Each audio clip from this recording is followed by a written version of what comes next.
Welcome to another episode of Mexican American Pickers. Oh, hey, didn't see you there. Welcome to another edition of Mexican American Pickers. Today I want to tell you about our day yesterday. The day yesterday, the plan was to go to Heath, Texas, in the Rockwall County area of Texas.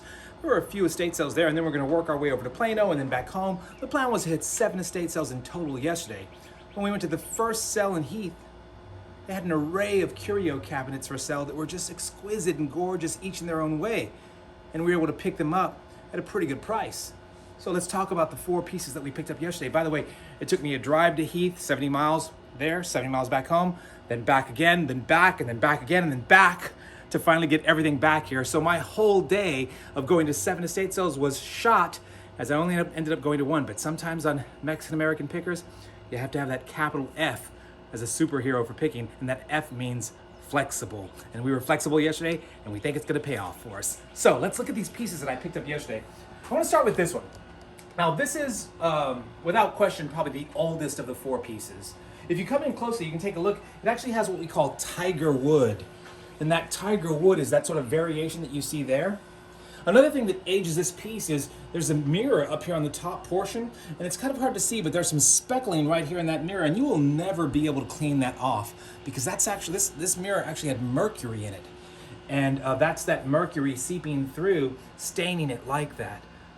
Thank you so much to my neighbor and picking partner, Maria, for giving me some real knowledge about this. I think this piece has some beautiful, intricate detail work here and even up in here. The problem with this piece is that, yes, one of the glasses is missing, and that curved glass can be expensive to repair, but luckily I've got a glass guy here in town. Took some photos, took some dimensions, took them to him, and gave me a price that I think we're going to be able to deal with in terms of getting this looking gorgeous again and still selling it to make a profit.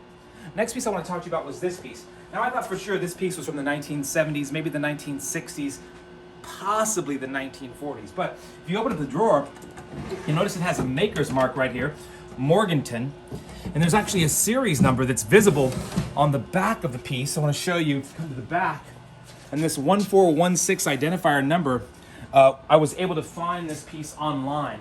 And this piece is actually, it actually dates between 1930 and 1940. The woman told me that she actually saw a photo from the 1940s of this piece in her mother's house.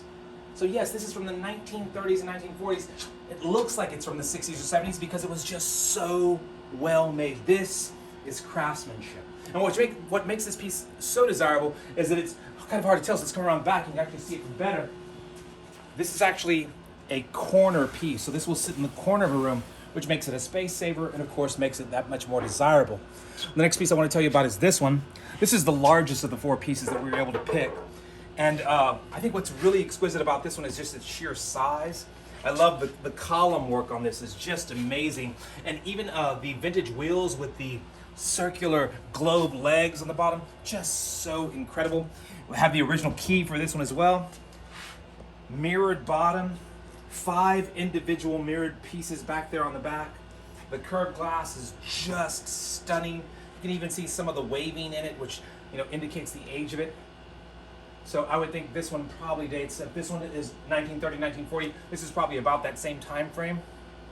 Going back to this one over here that we looked at earlier, this tiger wood with the mercury, my neighbor Maria thinks that this piece is actually 1890 to 1900.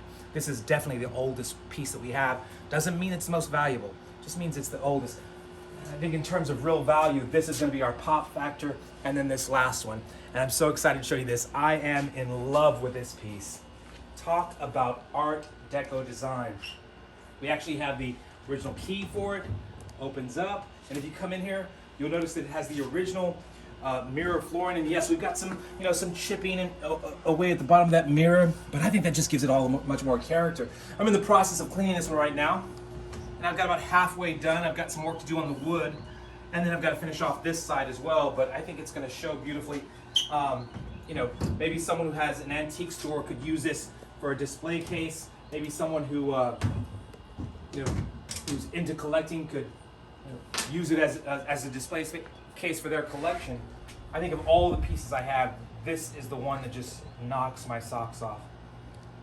Remember When you go to an estate sale, sometimes it's day one. And if you go on day one, you're paying full price. If you go on day two, it's 25% off. If you go on day three, it's 50% off. If you go on day four, it's sometimes up to 75, 80% off. How much off did we get on all these prices? I'm not really at liberty to say now, but let's just say we did okay. You know, I want to have a whole separate show where we talk about what we paid and how we did. But that's coming in the future when we sell it. So I've got some work to do, so I better get back to it. Until next time, I'll see you out on the road. And remember, keep picking.